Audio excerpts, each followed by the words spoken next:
teman-teman, selamat malam. Kali ini saya akan memberikan satu tips sederhana dalam melakukan repair sebuah metal jig. Kebetulan saya tadi melakukan eksperimen melakukan sayatan menggunakan cutter cukup dalam. Jadi kali ini akan saya rapikan kembali. Dan ini metal jig sudah saya amplas menggunakan amplas air grade 1000 karena lukanya tadi dalam. Jadi saya amplas di bagian yang luka ini cukup banyak.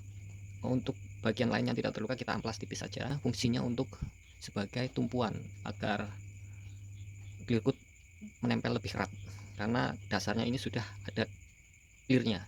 Alat yang kita gunakan satu pakai timbangan digital. Kenapa saya tidak menggunakan sistem mili? Karena campuran yang akan kita buat itu jumlahnya sedikit. Untuk akurasinya saya rasa lebih enak pakai yang metode gram. Ada gelas nanti ini saya pakai untuk dudukan atau wadah ini agar tidak gampang tumpah. Ini adukan untuk mengaduk campuran. Untuk paintbrushnya sendiri saya menggunakan yang 0,2 karena yang kita finishing itu jumlahnya sedikit. Saya hanya melakukan finishing pada satu metal jig. Kurang lebih ini untuk satu metal jig ukuran 100 gram itu menggunakan 1 gram campuran, tapi kita nggak mungkin bikin 1 gram karena terlalu kecil, terlalu sedikit. Minimal kita bikin, nanti saya coba membuat 3 gram. Nozzle 0,2 saya pilih karena ini akan lebih halus, nggak gampang telewer. Kalau pakai yang besar itu FG berapa itu saya nggak pernah pakai itu karena ribet nyucinya terus, dan jumlah yang di finishing pun saya nggak banyak. Jadi maksimal saya membuat adonan itu sekitar 60 gram. Saya itu nggak terlalu suka menggunakan thinner, karena menurut saya menggunakan thinner hasilnya kurang tebal. Ya, sebenarnya menggunakan thinner pun nggak apa-apa asalkan nanti disemprot ulang setelah kering, semprot ulang, tapi buat saya kurang cepat. Untuk yang ini nozzle 0,5 biasanya saya gunakan untuk epoksi dalam jumlah sedikit, adonan paling tidak adonan 40 gram karena epoksi sendiri itu cepat kering. Yang ini untuk finishing nozzle 0,5, finishing adonan 60 gram. Dan yang ini diameter 0,2 saya gunakan untuk pewarnaan karena lebih bagus nozzle kecil hasilnya untuk warna. Selanjutnya kita akan gunakan clear coat merek Siken Plus HS. Siken ini termasuk premium ya, kelas-kelas premium anti goresnya. Untuk hardenernya sendiri saya pilih yang P35. Thinnernya sendiri saya menggunakan Siken Plus Reducer Slow, tapi kali ini saya nggak pakai karena yang saya semprot hanya satu, lebih efektif kalau tanpa thinner. Dengan perbandingan standar pabrik 1:2, 1 untuk hardener, 2 untuk clear coatnya. Untuk cuci tangan dan cuci alatnya saya menggunakan thinner merek Cobra yang hitam. Kenapa saya pilih yang ini? Karena ini cukup bersih untuk mencuci alat dan tidak terlalu cepat kering.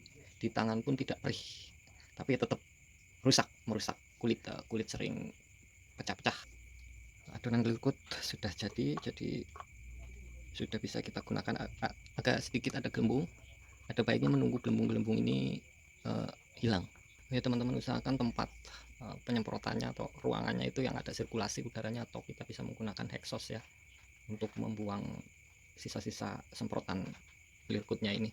Tapi karena ini kebetulan hanya untuk kebutuhan pembuatan video, jadi saya menggunakan background tembok usang karena tempat kerja saya itu seperti kandang ayam. Untuk langkah awal penyemprotannya, pastikan kita harus melakukan pengkabutan terlebih dahulu.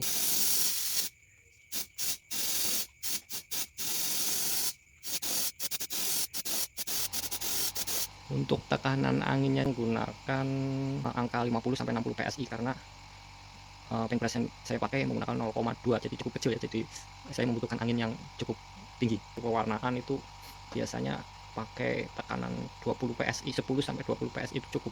Kita tunggu jeda sekitar 5 atau 7 menit tergantung kondisi cuaca. Kebetulan hari ini dari pagi sampai malam, sampai ini saya bikin video ini di sini masih gerimis, jadi kondisi udara lembab. Kenapa saya nggak pakai thinner? Itulah salah satu alasan saya. Kalau saya pakai thinner nanti rawan kabut, jadi kabutnya itu akan terkunci di clear coatnya. Kalau tanpa thinner kita nggak risiko mengkabut. Ke proses selanjutnya yaitu penyemprotan standar.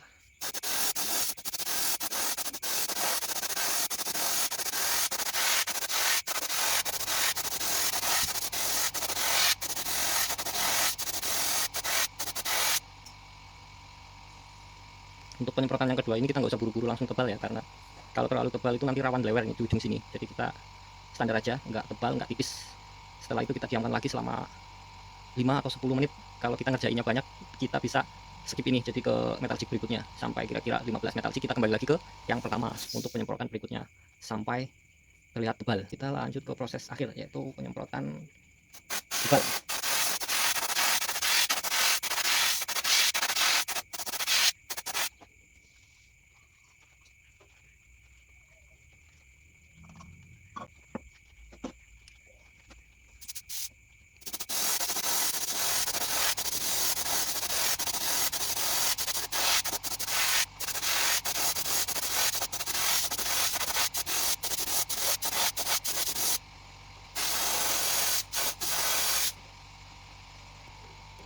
Inilah kalau kita nggak pakai campuran thinner ya, jadi kita nggak terlalu khawatir akan blewer hasilnya, akan menetes di sini.